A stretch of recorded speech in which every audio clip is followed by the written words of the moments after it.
Ryan, you all good? Okay, great.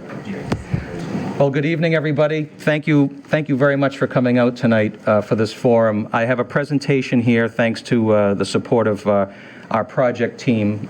So let me start. My name's Tom Hickey. I'm the school superintendent for South Shore Tech. Tonight I'm joined by our project manager, Jen Carlson, from the firm Left Field, our educational consultant, Adele Sands, and Carl Franceschi from Drummy Rosane Anderson, who is from our architectural firm, and in the unusual spectator seat, Dan Salvucci, who is our representative to our school committee. So we've accomplished a lot as a building committee in the last few months. For the benefit of those that may not know a lot about the school, whether sitting here tonight or watching this later on, I've got a few slides on a backstory, and then I'm going to show you a lot of pretty designs, and then I promise you there are slides that say "Show me the money" at the very end. And then I was going to end with a picture of like some puppies or something to soften that, but I don't, we won't do that. So anyway, just as a backstory here, South Shore Tech, second oldest regional vocational school in Massachusetts, opened in '62 with 6 original towns. Second oldest doesn't mean decrepit building. We're a well-maintained building, but we just happen to be the second one to experiment in Massachusetts with this model. In 1982-83, Whitman and Hanson joined the district. They had been sending students to the school through the late 70s as non-resident students, and then the time was right to join. So Whitman and Hanson have been members, as you can see, for 40 years. And we've added an additional town to the district, Marshfield. And I'll talk about the impact of Marshfield joining a little bit later in the presentation. We're a high school right now that has 670 kids. We typically take in 175 to 180 freshmen. And over the last 3 years, the number of children who would like to come, but there is no space, has averaged out at about 68 students. That's an important number for me to factor in when making recommendations about, well, what could we potentially build for? What is the demand? Ultimately, our goal is not to build the absolute biggest thing we can build. We have to build something that is as affordable as possible. We've got 12 vocational majors at the school. I won't read them all to you, but I will tell you that one of the tangible improvements with whatever we end up doing, adding some additional space, is that we'll be adding a plumbing program and a veterinary science program. Plumbing, high-skilled trade. People have asked me for decades why we don't have a plumbing program. We have an HVAC program, a very successful HVAC program.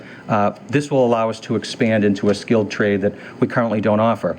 And veterinary science is a program that, as you all know, we don't have an agricultural school in Plymouth County. This would give students in our region an opportunity to pursue a course of study that they might otherwise have to go out of district for. And as you may or may not know, we have an admissions process for the school. Essentially, each of our towns gets apportioned a number of seats every year. It's apportioned by the number of 8th graders in your town. We have an application process. Some towns use their seats, and there's excess demand. Whitman is one of those towns. Whitman has the highest population in our school and has for a few years. And then there are other communities that do not use all of their seats, communities like Cohasset and Norwell. And those unused seats end up getting reapportioned to the communities where there's excess demand. And that admissions cycle, we're just starting with the current 8th graders to offer them admission. We'll be starting that up after the holidays. This slide here, very dense slide, but it's basically, you can scan your eyes over some of the bold print. Why do we need the project? I don't want to gloss over it. I feel my bias is that, well, we've been submitting statements of interest since 2015. I feel like I'm a broken record here, but the truth is that there are some tangible improvements. Along with new programming, I think we're going to have, we'll have something that's safer. We'll have something that allows us to not use modular units. Whitman knows well about the love affair with modular units. They're only temporary, except they last 100 years, and we've got a modular unit that we put in 2000, and I look forward to that disappearing as a result of whatever we can afford to do. We'll have the bread and butter of our school is our shop space, the amount of space that we have to teach kids the trade skills they need, not have to have our campus littered with storage containers for shop supplies and whatnot. Science labs that aren't in renovated classrooms. I started teaching at South Shore in 1994, and I taught history and English. And the classroom that I taught in, we renovated 700 square feet, and it's now a science lab. When I see kids doing science labs in these classrooms, it's not the end of the world, but it certainly would be better with a properly sized science lab. Cafeteria and gymnasium would be properly sized by today's standards as well. A better instructional environment can be jargony, like what does that really mean? I want you to know it means something to me, because if all of our carpentry students stopped going on co-op, I don't think we'd have enough room to fit them in the carpentry shop. In our automotive shop right now, we have 3 or 4 kids working on one car on a lift. Having more space means we can adjust some ratios for what the kids are being trained on. We're doing the best we can. We will continue to do so, but I want you to know that there are some tangible benefits that will have a direct impact on kids. Maybe we can expand some curriculum options, like teaching medical assisting as part of our allied health program. But in any event, those would be some of the things we'd be looking for. The arguments that we're making as to why we need the building, you know the story. It has to do with useful life of the building. It has to do with replacing building systems. And of course, our specific issues have to do with we don't have enough space to address the local demand, and the shop space and the academic space we have needs to be modernized. So where are we? What have we been doing? Well, we were, after multiple tries, we got invited in March of 22. Which was great news. We formed our project team with folks from Left Field and DRA. We submitted our educational plan and our PDP, our preliminary design program, and that's currently under review. MSBA has given our team some feedback. We're working on some revisions.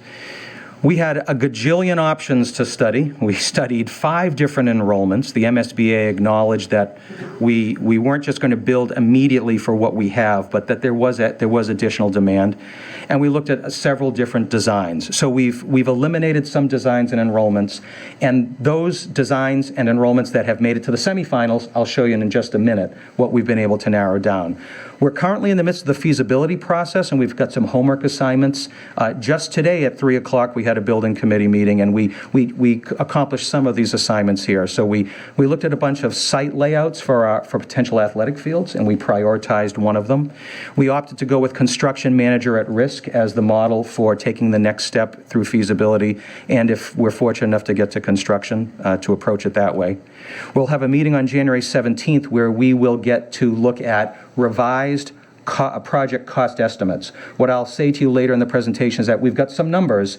The numbers are inflated. They are inaccurate because they're not based on the designs, but by January 17th, we'll all be a lot smarter. It doesn't mean that the numbers are going to drop into the basement, but they will at least be more realistic, and then we can begin to make projections.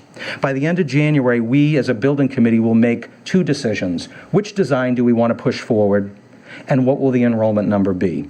So once we hit that milestone of the end of January, then we go into 2024 working with the MSBA on, they'll see our PSR, the Preferred Schematic Report, in April, and ultimately and hopefully they will then approve a project with a project funding agreement and reimbursement rates in August. So most of 24, we've done a lot of work to get ourselves to this point. 2024 will then have us, we'll make additional advancements.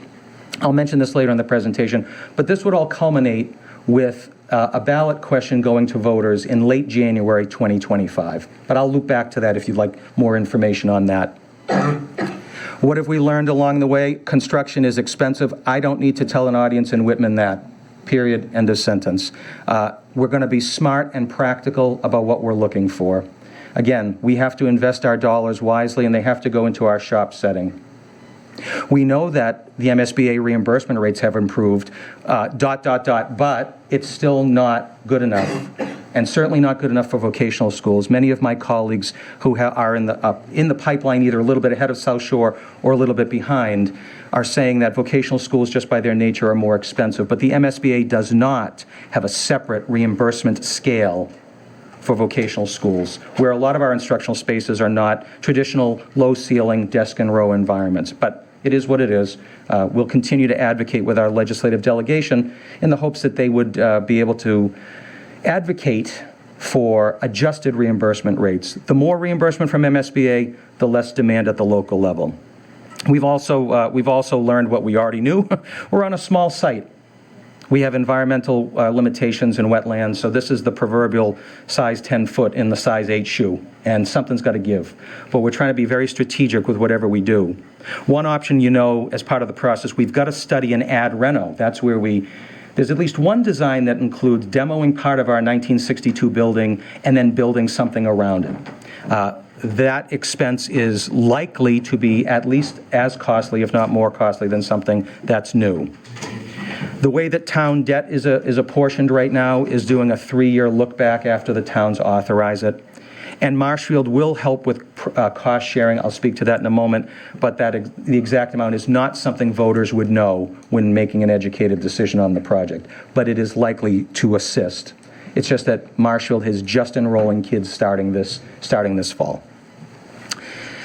It looks like you turned on Jeopardy somewhere in the middle of the show here. There's only a few things left on the board. I'll take AR1 for 805, Alex.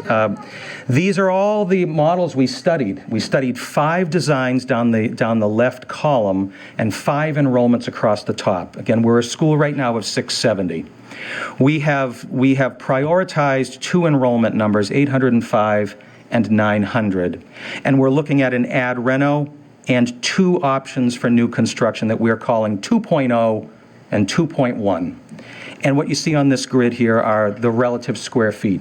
For comparative purposes, our current school right now is 130,000 square feet. The biggest ranch on the South Shore, I'm pretty sure. We're a single-level building. Everything you see in the next few slides has us doing something that we'll have to stack with shops on the first floor, something that's 3 floors. Tough to see this, but suffice to say, if you read the boxes, this is our school. Webster Street's at the top of the screen, and our ball fields are currently in the back. And all that gobbledygook above the dash line is our building with some architectural drawings and whatnot. So if we're going to do something new, it's going to be in that blue circle where our baseball and football fields are. If it's going to be an ad reno, you'll see a couple of slides later, it'll be in the area of where our school is, which is just above that orange line. Okay, so we'll jump into the designs. This is what 2.0 would look like if you were operating a drone above Webster Street looking to the back of our property. Webster Street is now at the bottom of the screen, and the site option, coincidentally, the one that we opted to go with for cost estimators to look at, is what you see at the bottom of the screen, which is a track, a synthetic field, and then 2 natural fields for baseball and softball. In the back, you'll see in the middle, you'll see parking, and then in the back, you'll see the structure of the building.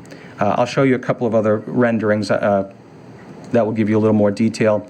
This is just another drawing of the site. Now, instead of me being on Webster Street, now I'm in a drone and I'm right above the school. Now I'm in the back of the property looking out towards Webster Street. There's the potential new building, space for parking, and those ball fields. So right now, again, we're going to ask our estimators to add this into the mix when they revise their cost estimates. This is what the first floor of our new school would look like. You can't read anything there, but the key here is everything that you see that is kind of a pink color. The first floor is focused on our shops. And again, we would have 14 vocational programs as a result of this design, and we would be able to house most of them on the first floor. The variable between this version and the next one I'm going to show you is in the lower left corner, where you see the multi-purpose auditorium in a purple color, and then you see a beige area, which is the dining commons, the open area near the kitchen, and then the bottom floor of our gym locker room area. So we actually have a plan here where the gym is on the second floor. And the first floor would be our locker room, our weight room, and physical education facilities. So the location in this design is, if you will, on the left side of our school. We opted for this design because the student athletes would have a shorter commute, although they should be running anyway, right? But we did opt to have a shorter commute for them to get out of the green locker room doors on the far left to head up toward, if you will, the fields near Webster Street. Multi-purpose auditorium is about a 4,000 square foot space where we should be able to house about half the school at any one time for an assembly, but they will have retractable stadium seats. Is that the best way to phrase it, Carl? Yes. Yeah. So this gives us, so multi-purpose literally means that on one day we could have a class assembly, on another day we could be having the Credit for Life fair using that space. We don't have to evict gym classes from the gymnasium. We don't have to work around the lunches that we're going to offer.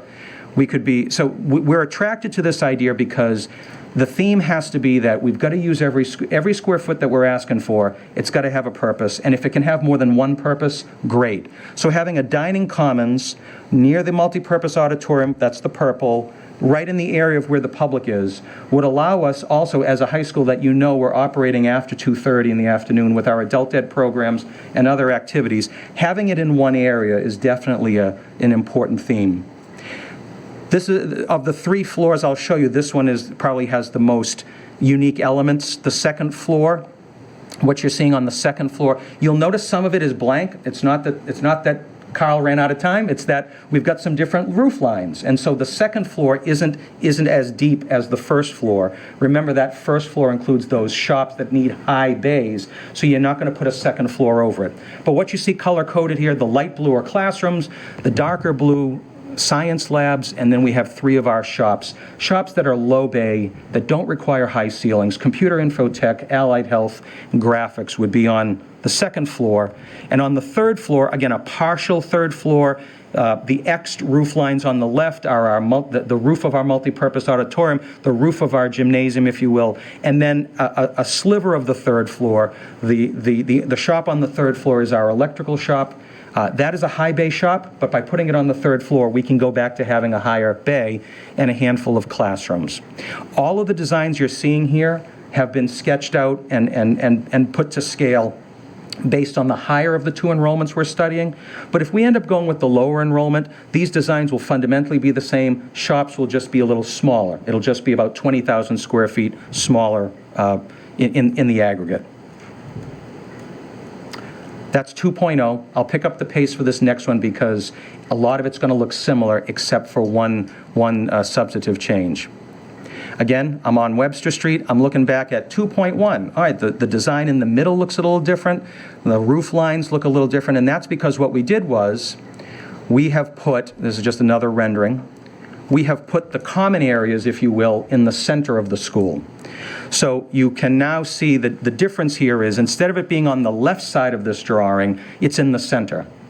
And so that's a conversation that we're going to be having stylistically in terms of, is it better to have this located in the middle? I think folks are making a compelling case. I mean, I'm listening to members of our staff and our building committee saying, do you really want the kids with the cleats walking from the locker room through the center of the school to head out? You know, it's a longer commute to get to the fields if you have to exit by the locker room. So I think that's an interesting point. Those will be one of the things that we'll evaluate on top of looking at cost estimation. But fundamentally, this first floor is the same.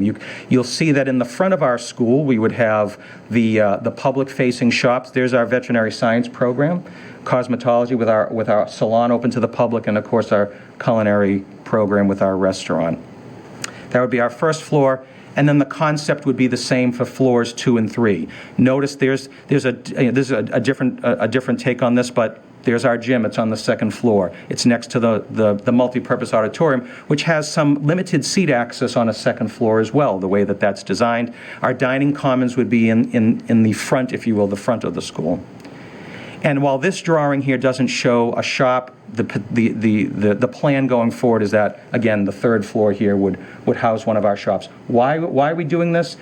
Because we're so mindful of space, we came to the conclusion with some of the analysis our team did that by putting one of the shops on the third floor, we can shrink the footprint and be able to claw back maybe 30 to 35 additional parking spaces, because parking will be limited in whatever rendering we come up with. The third option is this ad reno. Here is our current school in the gray, but part of it's missing, and what's missing is what would be kind of in this construction zone.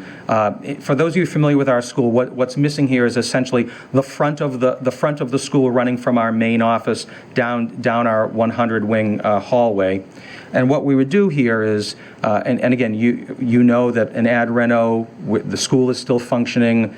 There are a lot of additional costs that are not reimbursable, like modular units. But if we went this route, the ball fields stay in the back, we'll renovate them, portion of the 62 building gets demolished, and we would build an L-shaped addition.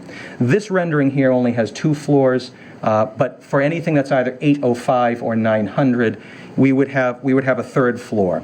So again, the drawings, this one is a little more in-depth, this next drawing here, tough to see from your distance, but anything that you can see that's in white is what currently exists. So we would be playing this shell game of relocating some shops, positioning them based on the sizes that they should be. There's that L shape in red as to what we'd be adding. If you can't see how it's labeled, we're going to locate a couple of shops in a different location. We'll have the gym, we'll build the gym in the back corner, we'll stack it like we've talked about in the other drawings, and we'll expand some of the parking in the front. 2nd floor, this is another rendering of what it would look like with a L-shaped 2nd floor. What that means on the 2nd floor, you see those rough sketches, it means that that's really just 1st floor living still. So we're sticking with most of our ranch, and we're stacking an L that would be 3 floors, and the third floor would essentially just be an L shape of classrooms at least up until the gymnasium in the upper corner. Oh, would you like to talk about money? Probably not, but we have to talk about it. So that ended the HGTV portion of this presentation, but let's talk about where we are with money. We do not have accurate estimates. This disclaimer, I deliberately want to put this because you got to start somewhere. I've said the same thing to our project team. What is it you can tell us? So they looked at the square footage, and here's what they've come up with here. They're telling me that the numbers are going to drop when the estimators do their job. So let's look at the 805 enrollment so I can unpack what these numbers are. The estimation for a school that's 805 students, if you look at the column, would be 344 to 350 million. The 900 enrollment, you can see the numbers for new, and I've combined both new because at this point there's such a margin of error that both new designs are getting lumped together to be equal because of the square footage being equal.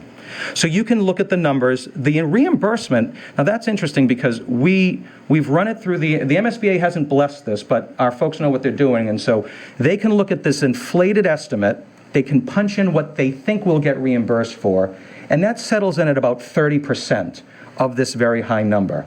What I hope to be able to tell folks after January 17th is that the reimbursement amount will hold, but the total amount will drop, so that when we're saying you're only getting reimbursed 30%, what I hope we'll be saying is we're getting reimbursed something that's higher than 30%. But we've got to wait for the estimators to do their job. So the red numbers, the local numbers, are where, if these numbers held, that's where the aggregate amount would be. By the way, I can loop back to any of these slides almost near the end here. So let's pretend that these fake costs are real. Let's just play this out. So based on our current regional agreement, where we have a fixed debt share, I can say for a fact in the 2nd column that based on a 3-year look back of enrollment, you can see that Whitman's share of this project is the highest percentage. 24.25%. That's taking all of the Whitman kiddos from the last 3 years, dividing it by the aggregate number of in-district kids.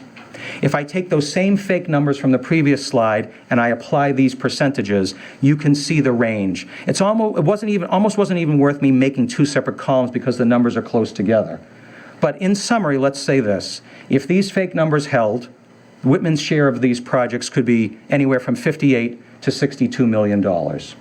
Now, these are cost estimates that, if you do the math and divide our square footage into these numbers, they're clocking in at like $1,400 a square foot. The market right now is not costing $1,400 a square foot. It's probably something under $1,000. So that's hence the reason for some optimism at least. So I'm asking for people's patience. We want to share what we know. There's no reason to not share it. It may not be best marketing, but it is what we know. So there's no gap between what I'm saying to you folks tonight and what we know. But we'll know more.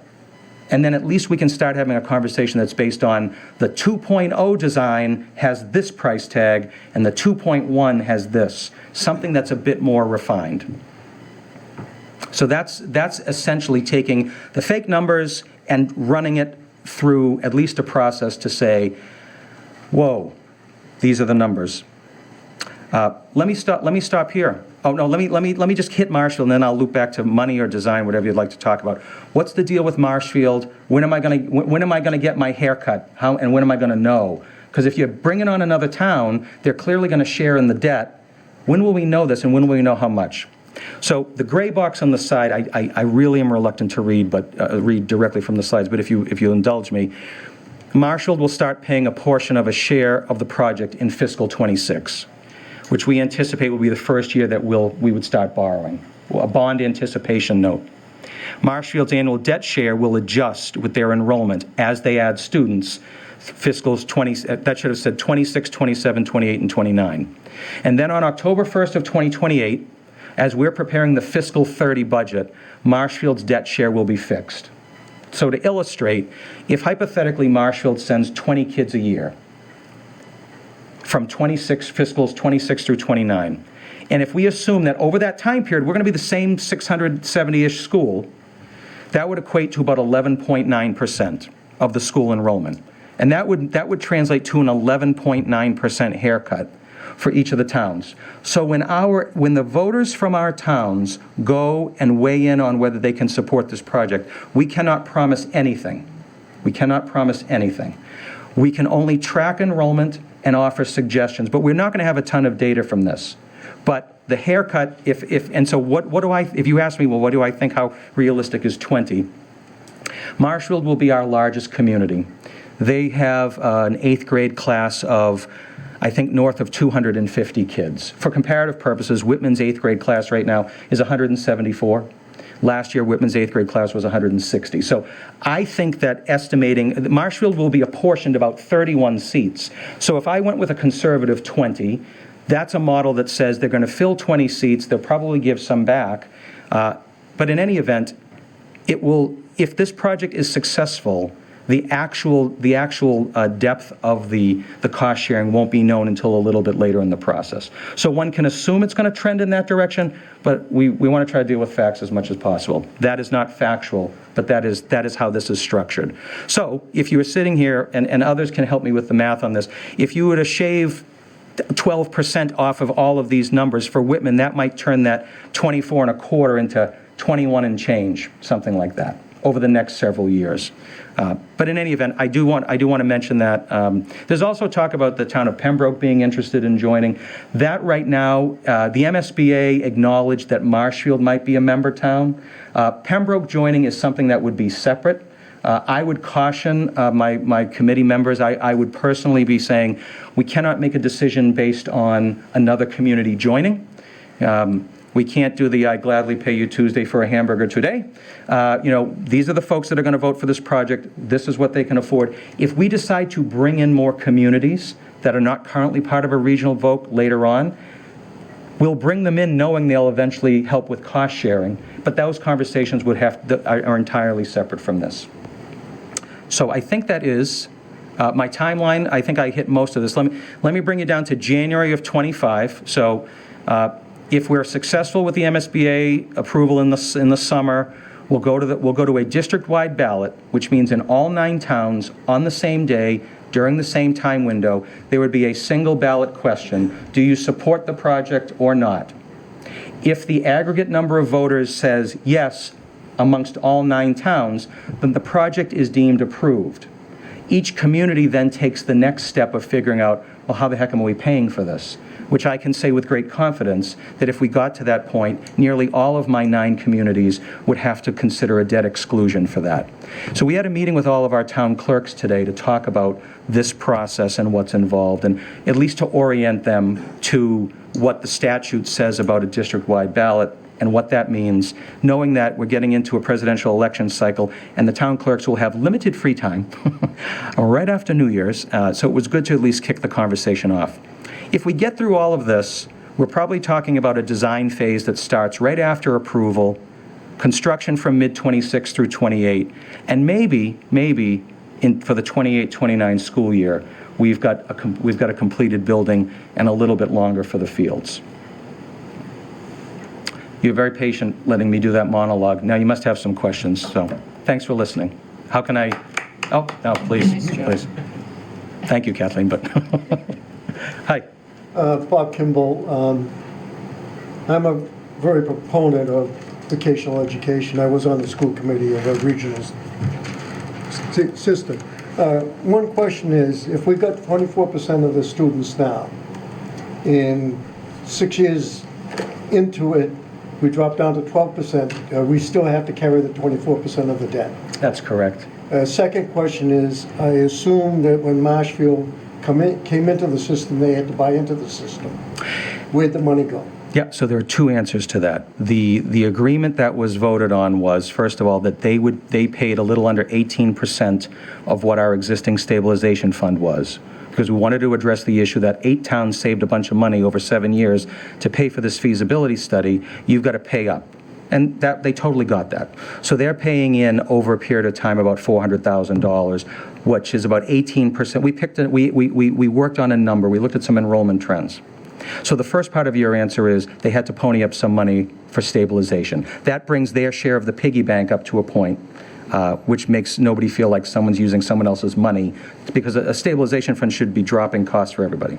The second part is what I alluded to earlier, which is their buy-in comes over time. 4 years of adjustable debt share, and then a fixed debt share after they've been in the building for 5 years. And then that number would then be, under our current rules anyway, would be fixed. So right now, they have students in the building right now? Right now, they're technically, so the short answer is yes, they have 3. And that has more to do with state regulation changes, so we no longer can take non-resident students in grade 9. So if you had asked me this question 3 years ago, the number would have been higher. So right now, they have 3 students in the building. I think they're all seniors. And we'll see the new 9th grade class coming in this fall. Okay, so they came into a $200 million complex, and they didn't pay anything for it. So 8 or 9 towns have paid over the last 40 years. They are going to pay a share of what's coming next, I guess is, yeah. So they're getting in cheap compared to the ones that have been there for a long time. Enough said. Thank you. Okay. Rosemary. Yes, I had a quick question Sure. about the original. When MSBA considers the debt for towns, they consider it aggregately. Yes. It is. Is it, or it doesn't, are we paying even throughout town, or are we enjoying, are we? Oh, I'm sorry, maybe I misunderstood. When you say the debt. Not the debt, excuse me, when they consider the reimbursement, what they're going to reimburse or help with, part of that is an aggregate model that they're using. Yes, they look at the relative capacity of the towns in per town, because we've got the largest amount, and we're a poor town. So we're a good chunk of what you're doing. Whereas the wealthier town, who is already not built into your system, like Marshfield, has, is going to be enjoying both our money from that aggregate model, and just as it was mentioned before, so just the reimbursement aspect. Will we be enjoying the reimbursement that would have been given to us if it was, say, separate? I don't know. I don't think I can confidently and concisely answer that. I'd have to look into what calculates the reimbursement model. It's not broken. It's similar to what we just got for the middle school. It should be closer to I think what Kathy probably put it. Our reimbursement rate for our feasibility study is 55.5%, and that was based on our 8 towns at the time, looking at the formula that they use. I guess what I'm trying to point out is there are 2 aspects. Well, we're the largest amount. We're also now burdening in 2 different ways to subsidize, in a sense, other wealthier towns.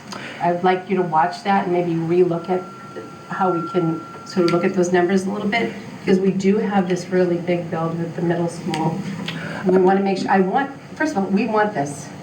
We want this for our kids. We want it, but we want to make sure that it's equitable and fair. There's no question in my mind that folks in a town that sends more kids than anybody else to our school supports the voc ed. Hearts and minds, yes. Wallets, not so much. That's it. Yeah. And I'm going to build up on what Rosemary asked, Tom, because I'm more focused on the reimbursement rate, which I think is 55%? At least the feasibility part. Right. All bets are off for the construction phase. That's how it's been explained to me. You have to look at the situation when we're eventually going to construction. So it's not, that number does not automatically carry. I get it. But looking at because I played with the numbers as one might have anticipated, and we have the largest percentage enrollment. We are, based on your, the statutory method, which you have used forever, thank you, we pay the lowest per pupil costs because we have the highest Chapter 70. Yes. We're the poorest town. Yeah. And Rockland is the next poorest town, and Abington is the next poorest after that. So you can tell, based on, I have your fiscal '24 budget, who can afford it and who can't. Yeah. Cohasset and Norwell can afford it, but they only send a handful of kids, and their reimbursement rate based on poverty is going to clobber us. I've looked into how, and I don't have the answer, but I've looked into how the MSBA does calculate the reimbursement rate, and it has 3 factors, and 2 of them are very similar to how DESE does Chapter 70 reimbursement, aggregate wealth and income. Is an And then income there's a factor. poverty factor. Yes, there is a low income factor. And there's a right. poverty factor. And we are going to get clobbered unless there's a prorated.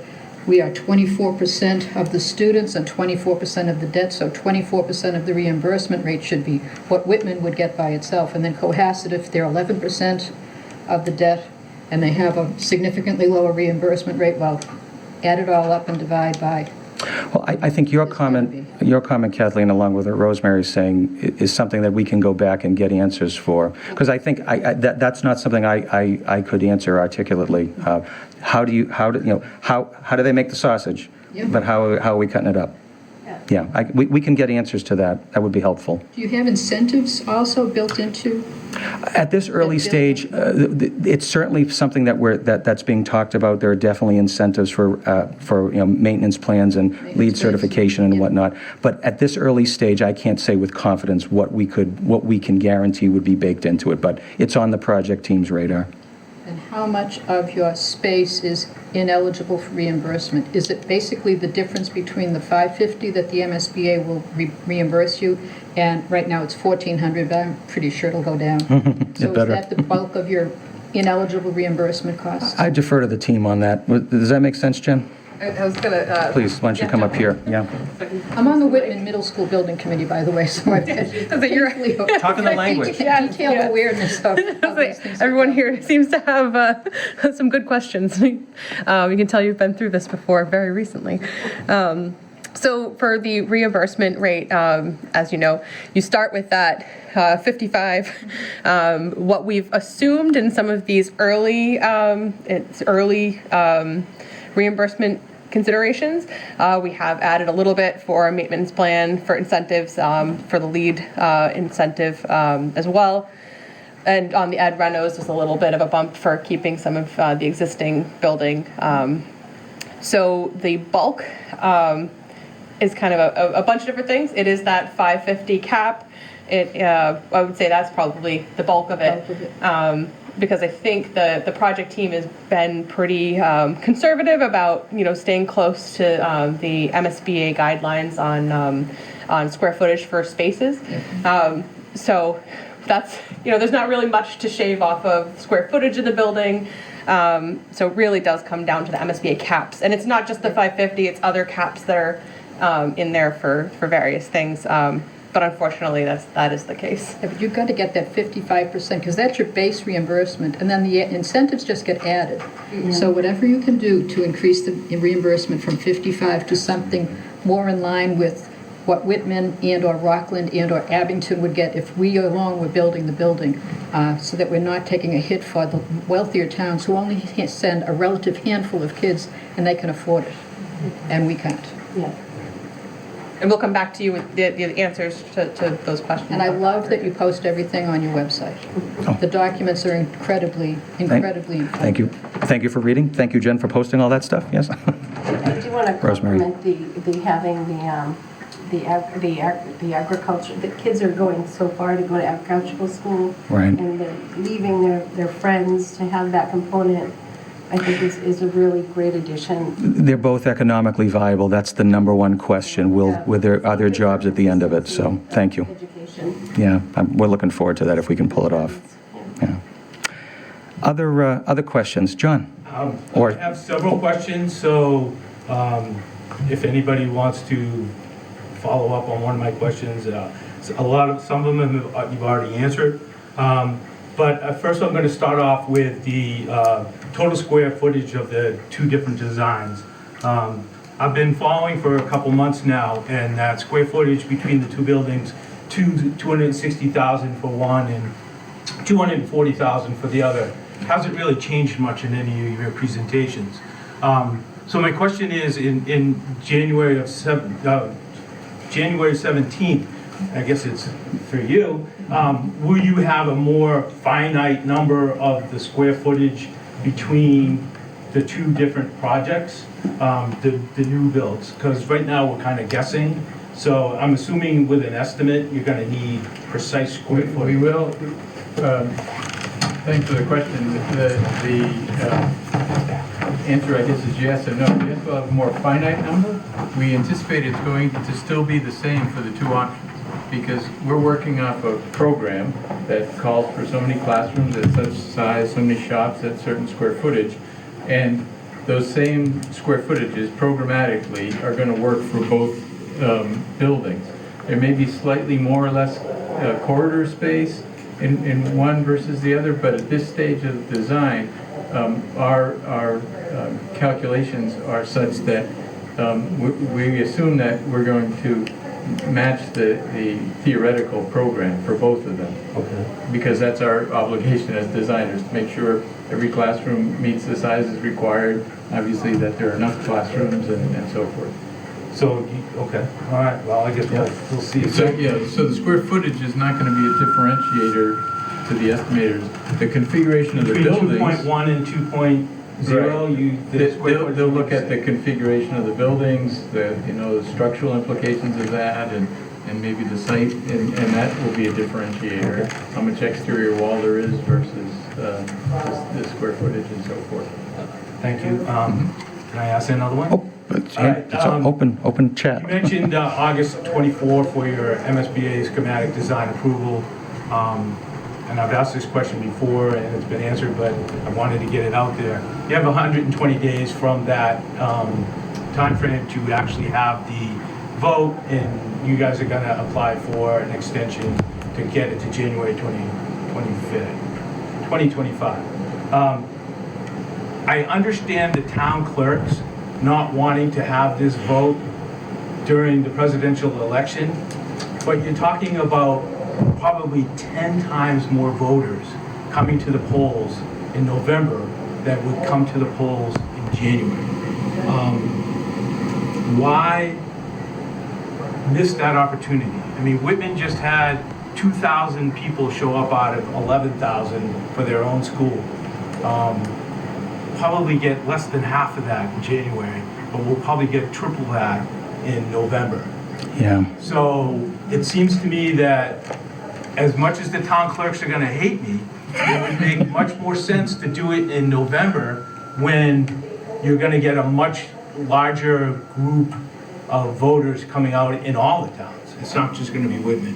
So aside from the town clerks, is there any other reason why you don't want to do it in November? No. And we, as a school district, wouldn't be able to control it. So I think it's about a series of starting conversations with the town clerks now. I think it's important.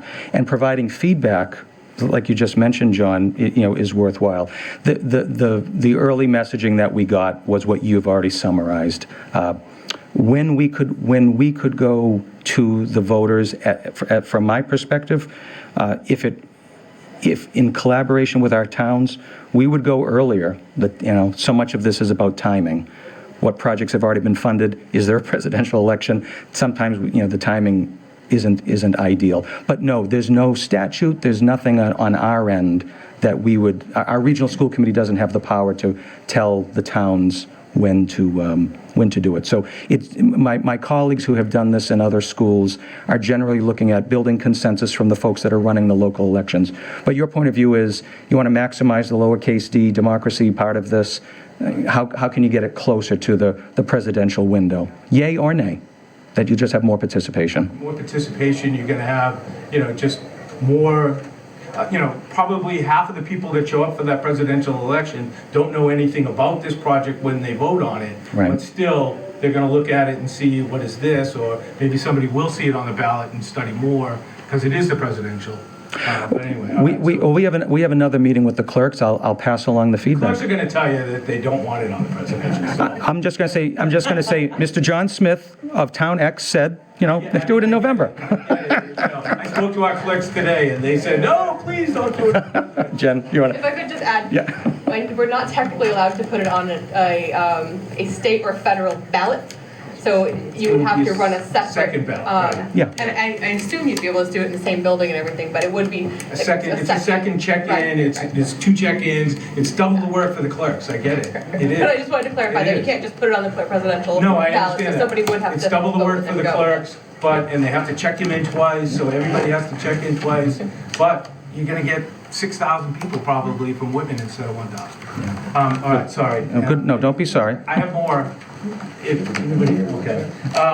You mentioned Whitman has the highest allotment, or I shouldn't say that, the highest enrollment, 24%. But technically, we're only allowed 12% based on our 8th grade class size. And from what I understand, when Marshfield comes in, it'll be like 10%. Have you done any forecasts on how a new building might affect enrollment going forward? New school, new programs, Whitman could easily go from 25 to 12. If we hold certain assumptions, John, I would say that that's possible. So there are a couple of factors. If I assume that communities like Norwell and Cohasset, who, if I do a 25-year look back, have never filled their allotments based on the size of their 8th grades, if we assume that's going to hold, and if we assume that our historically oversubscribed communities, Abington, Whitman, Rockland, and Hanson is close, not as much of a demand as Whitman. If we hold that to be true, the variable for me right now is, of course, Marshfield, because I don't have any data on that. But Scituate and Hanover have been some recent. They've changed in the last few years. They've gone from communities that were giving back seats. That's starting to tighten up. So, if we go with the current trend, and you have communities like Hanover and Scituate who may only give a few seats back for consideration, you factor in a Marshfield. And if the demand from the 4 towns I mentioned stays the same, there'll be fewer extra seats for a community like Whitman to be able to access when we have those leftover seats. What does that mean? It means that in some respects, Whitman's population will likely plateau and then decline. If all those factors hold true, if either of the 2 factors change where a Scituate or a Hanover, or perhaps one of the other communities' demands drops, my gut says that there'll be a demand from Whitman.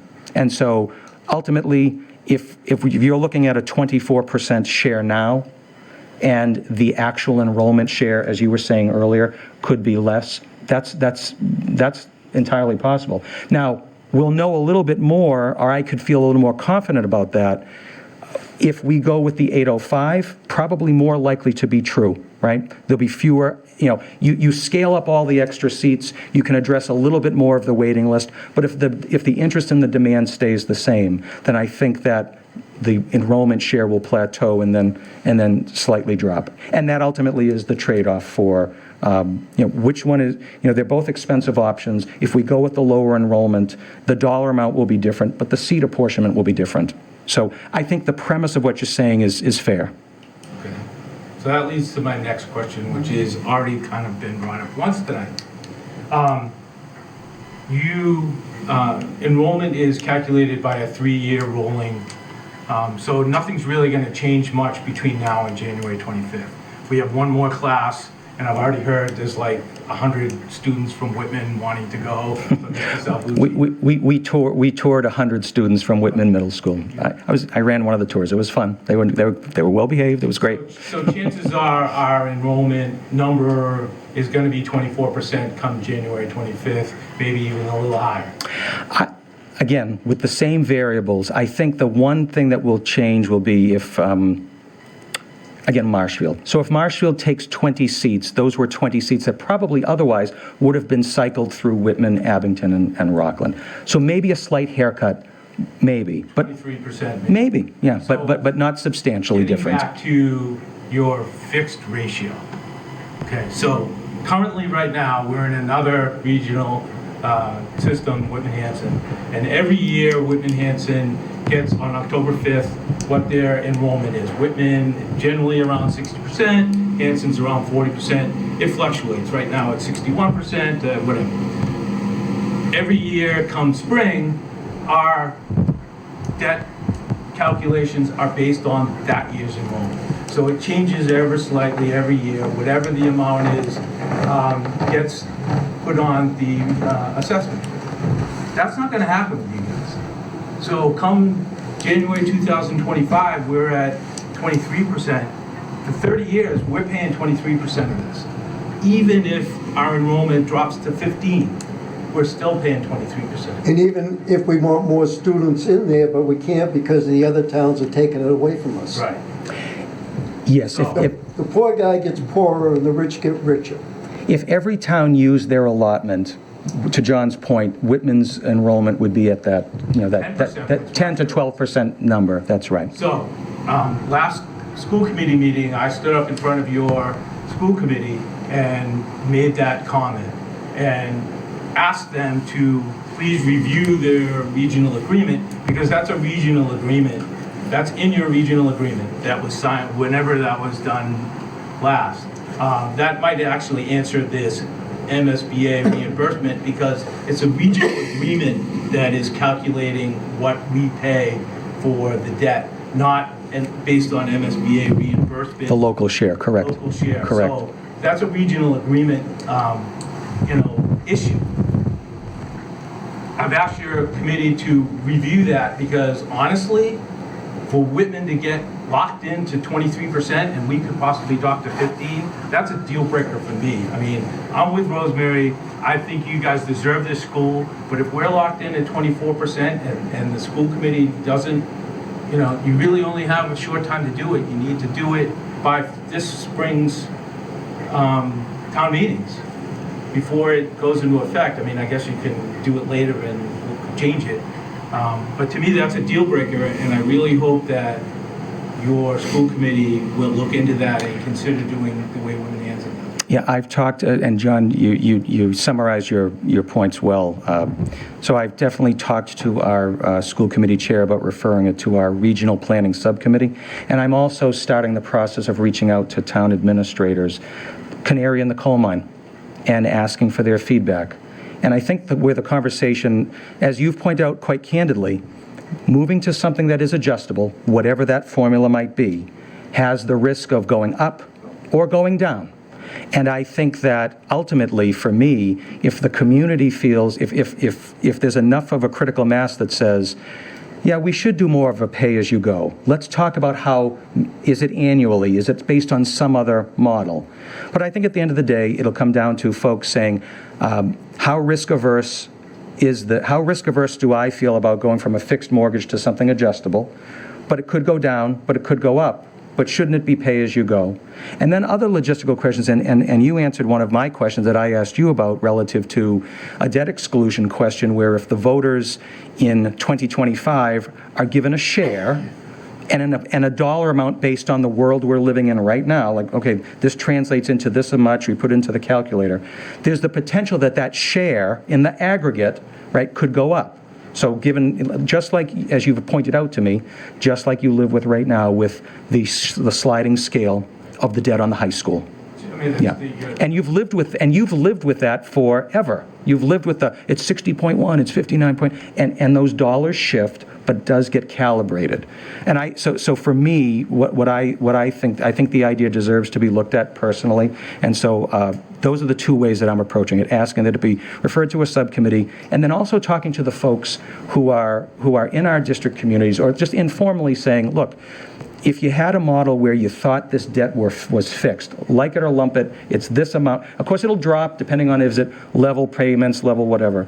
But if there's a chance that it could spike up or go down, does that volatility concern you in terms of the management of the other town, the town coffers? But those would be the questions that I would want to pose in this early stage. So that is my hope, that to pursue it on those two fronts. Thank you, that's all my question. Thanks, John. I appreciate it. Hi. I was curious, what's the life expectancy of the building that because you're obviously leaning towards the new ones? Yes, 50 years, or at least, I mean, our original footprint is 1962, so I'd like to think that, but the general tagline with making a new construction decision is that you're making a decision for 50 years. 60, 70. Yeah, I was gonna say, so you were paying this for 30 years. Yes. It might last maybe a few years before that, beyond that. Is there any thought into how this gets fixed so we don't have to do it again for, like, is there ways you could expand the building, shrink the building easily based on what you need in the next 50 years? Because obviously your enrollment changes. Yeah, that's a good question. I mean, we've definitely seen K-12 dips in enrollment, right? So the MSBA has done a pretty substantial analysis. They would have done it for the middle school and any other school project, looking at birth rates and death rates, et cetera. But for your building itself. For... Because there's buildings that are easier to change than others. Like yours right now is very hard to change. It's such a fun shape. Yeah. Yes. Is that in consideration when you're looking at? That's a very interesting... It's adaptable for what you need. I think part of the visioning that we did this summer that the project team was considering was exactly that for building flexibility. The ability for future superintendents and future school committees to make decisions on where future industries go, and that the stackable design of the school, the sequencing of classes and how they're set up, would allow us to take 3 900-square-foot classrooms, take down the interior walls, and turn it into a low-bay shop. And that is something that, maybe there's a time, in the 60-plus year history of our school, we have opened and closed programs based on student interest and labor market demand. And our ability to do that in the future, we have to maintain that. So that is definitely something that they keep in mind. And if I could, the MSBA does make you, identify how the building could physically expand as well, and thinking forward, the flexibility within the building, like Tom and Dr. Hickey mentioned. Yeah. Yes, hi, again. Another question. Are you going to have to reappoint all the shops? Or are you going to take equipment from the existing shops, put them into the new shops? And the second part of it is, technology is changing so quickly. Yes.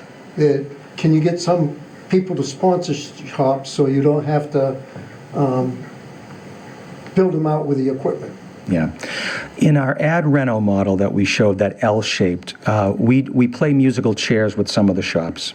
We take down some walls, we give some shops more space, the proximity. So in the ad reno, we would move things around. In the new designs, it's very practical. The heavy shops with the heavy industry and the high bays are on the first floor. We've been very successful in the last few years to secure a lot of state grants. So I would say to you, our success has recently been through state grants.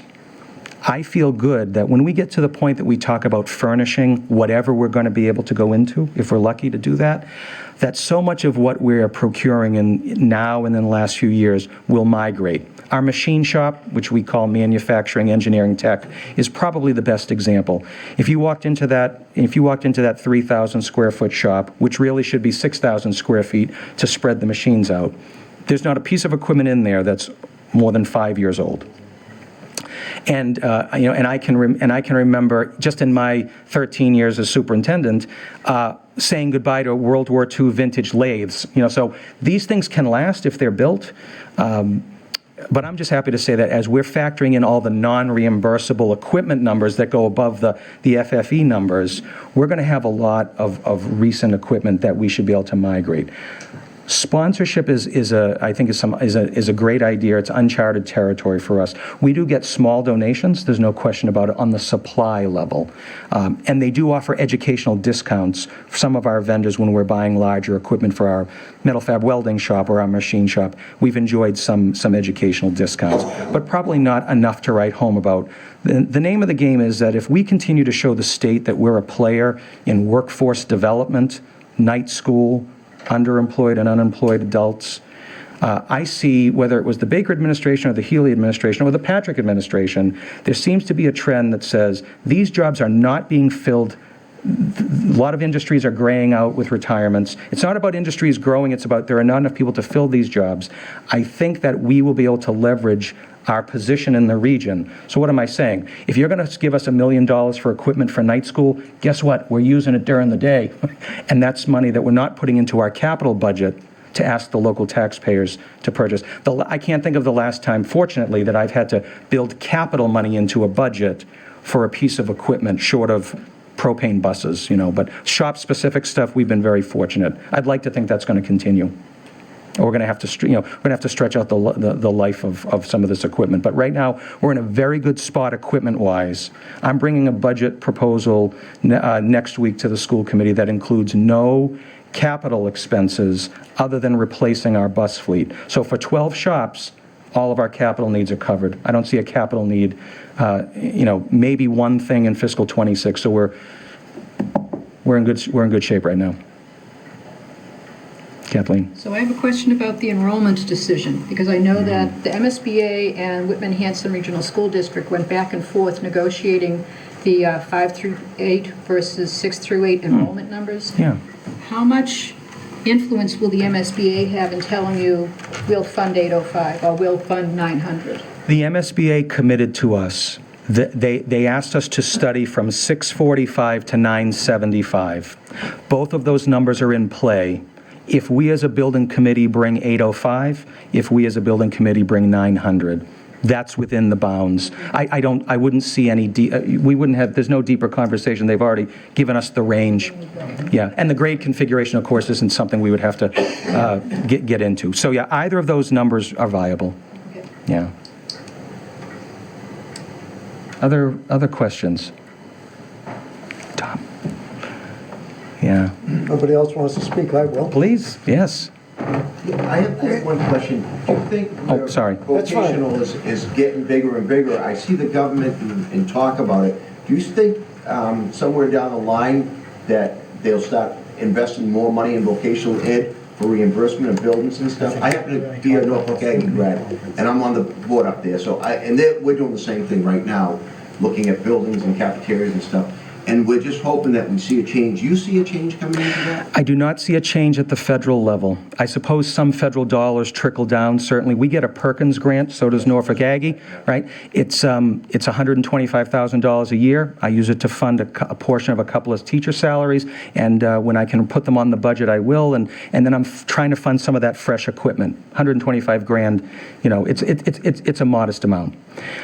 What we need to advocate for in this region is, I believe, at the state level with our state delegation, to say that the regional vocational schools they're a workforce provider. There's a lot of benefit that comes from our schools even after hours. Local employers and the local economy benefit. You can support local taxpayers by juicing up the reimbursement rates in a few areas that are unique to our school. So if I had our legislative delegation here, my Christmas wish list would be, hey, can you find an earmark for the South Shore Voc Tech one time? Maybe we can push off the first year of costs. Okay, maybe that's too selfish.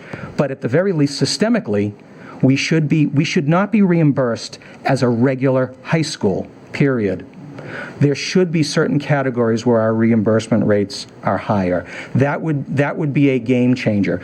I have not heard anyone who says this is a frivolous form of education, there's no value. Again, hearts and minds, this is not about selling what we do. The timing stinks, there are competing major building projects, exhausted taxpayers, and we've been talking this talk for 5 or 6 years. I don't think for 1 second that anybody is opposed to what we're doing. It's just about threading that needle with something that will get us that next 50 years and not break everybody's bank. Yeah. Yeah, no, that being said, it's a good plan, it's something we need, but the poor taxpayer is getting hit, and hit very hard. And, Whitman is a little poorer town. I have neighbors with the last school thing. They can't afford to stay in their houses or their condos anymore. And it's sad.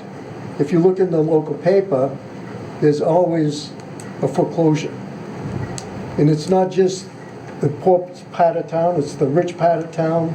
It's all over the place. So whatever you can do to minimize the cost of the town would be deeply appreciated. I appreciate your candor. I live in Hanson. I'm very familiar with the region, the regional school district that we all live in.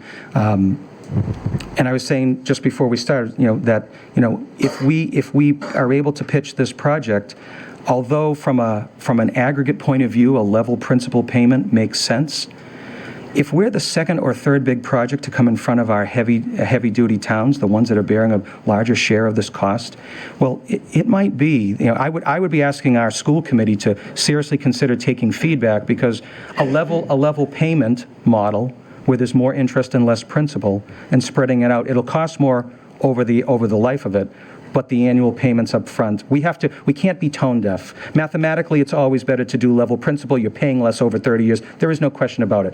But we're not living in a math problem. We're living in a financial and economic problem for some of our communities. And as I talk to, and I don't mind, this isn't all about the marketing. This is about talking about reality. This is about fire stations and police stations and DPWs and consolidated elementary schools and new middle schools. And we need relief on the local level. We have to do our part by coming to our taxpayers and our voters saying, we were practical in our design, we were thoughtful. We want people to grow to trust that we also look at it in the same practical way. It doesn't mean that someone can support it. If they put that tax calculator thing in, and those numbers come out and it's a croaker, I respect the work you've done, wonderful form of education, it's too expensive. You got to respect it if somebody comes to that conclusion. But we will do, as you said, we will do our part. Any advocacy that you can share on our behalf at the state level, it's as simple as Voc schools should be reimbursed at a different rate, period. And whatever, and I hear rumors that it's getting talked about. Like, I was very happy to hear that, the changes in reimbursement that positively impacted the middle school project and others will also help us, but we definitely need more help. So looking for outside support. What's the reality that something like that can happen before the voters have to make an educated decision? Well, you won't know unless you ask. But there aren't too many legislative cycles. But we've got to raise their awareness. What we can control is, okay, which enrollment would we go with? My calculation is that there's about a 6% cost escalator between 805 and 900. And I expect that our building committee will have to have that conversation, because some might say 6%. And you can bring in almost 100 more students. And the other part of the conversation will be, well, 6% of a bajillion is a wicked lot of money. So that's ultimately where this conversation has to go. We're going to get refined numbers. We're going to run it through the system. We'll see what the reimbursement rates are. We'll break it down. And we fully recognize that if we're able to do all this work, and we have about a year window between when we have some accurate numbers, or maybe 11 months if John's position on election wins the day, we'll have our homework to do. But people need to know the facts quickly, transparently, and then we've done our job. And again, if we could have chose the timing, we would have chose 4 or 5 years ago. But again, we can control only so much of it. Can I just add to that the Please. SBA is currently updating the regulations, and they have a review period of the public comments for the next month. Thank you for mentioning that. There are some regular. That you can log in and Yeah, comment. yep. Well, they have an email address you can send comments to, or they have public forums. Yeah. So the next one around here, oh no, Brockland was earlier this week.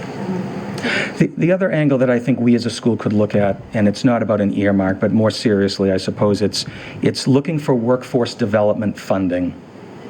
Looking for direct funding to say, we like to say that we're open after 3 o'clock, that we're open. Well, I'd like a state guarantee of a revenue source that we could pass back along to the towns. That if we are going to keep the lights on, and again, there is a pay-as-you-go model, but this is beyond, let's open the carpentry shop for birdhouses and community enrichment. That's one thing. But if we're talking about actual workforce development, where else are people going to get trained in these areas? We can do it.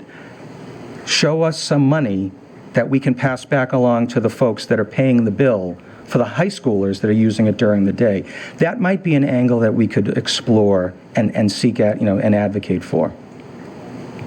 One other question, if you go between 805 and 900, how many more instructors are you gonna need?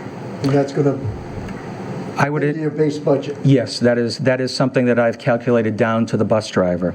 I would suspect that we would probably need from cafeteria workers, bus drivers, paraprofessionals, IT support, admin teachers, we would probably need another 50 staff, of which half would be teaching staff. It is not lost on me that there's that hidden operational number, because I'm the person who has to come to FinCom and say, I need this budget to go up $1 gajillion in order to support the school. So if we don't think it's affordable to be able to maintain it on an operating level, then that was a mistake. I know that if we build for the lower number, we could probably put safely another 5% on top of it. And that's something that's influencing my own thinking as I look at the lower number. But what I've said to another committee member was, I want to see where these actual numbers come in. I want to see all the numbers drop. I want to do the recalculation, and then let's reassess.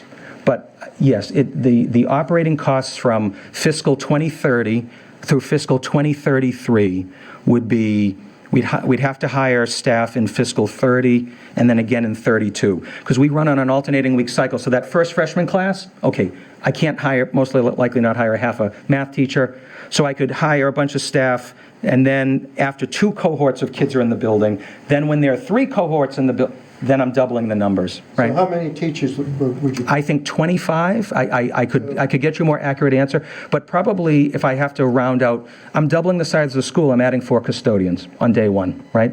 Then we've got to clean it. And we own our own buses, we employ our own bus drivers. You would expect that would go up in proportion. Now, would the state aid go up? Yes. Would anyone like to bank on state aid? No, well, bus There's regional transportation reimbursement. That's great. We can maybe never get the full amount. we can hover around 80. We always budget conservatively. We try to push the envelope. There will be more state aid with more resident students. But that would be 1 year at a time, because nobody's going to, people will say there's hold harmless money. So I wouldn't say we'd see a dip in enrollment, but would the increased state aid actually cover the operating costs? So I'm personally very cautious about that. 25 teachers is going to cost you $3 million. Yeah. Yep. That's the Excel sheet in my head right now that I'm picturing. So that never shows up with the construction project, but you're right to point that out. Yeah, that's a concern. Thank you for that. Any other questions? Great. Thanks again for coming tonight. We'll be back, and if not in person, we'll certainly share out on SouthShoreTechProject.com any updates we have. After January 17th, there will be revised numbers. Reach out to me at school if you want to hear from me directly about what changed with the numbers. If not, they'll be on that website. So thanks very much. I appreciate it if you come back in person, Love to. because it's easier. It is. I'll be at FinCom on January 2nd.